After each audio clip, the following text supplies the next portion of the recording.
O ito, babala naman sa mga motorista. Nako, sumunod po tayo sa traffic rules para hindi tayo naaaksidente at para na rin sa kaligtasan ng mga kasamahan nating nagmamaneho. Huwag nating gayahin itong lalaki sa trending video na ito na siya na nga ang nasa maling lane, siya pa ang galit. Alamin natin ang buong detalye sa report na ito.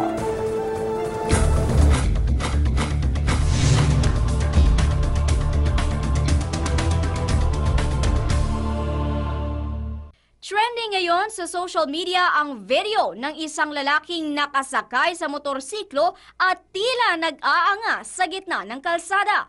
Makikita sa video footage na mayroon ng halos 1,000,000 views na nag-counterflow ang lalaki nang makasalubong nito ang isang sasakyan at tila napikon pa ito kaya't nag-dirty fingers sa kasalubong kahit siya naman ang nasa maling lane.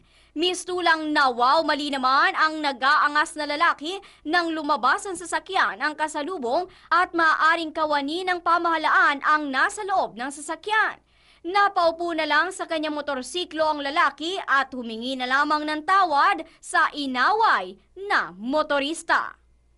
Para sa MBC Network News, RH44, Vien Daclas, naglilingkod sa pagbabalita.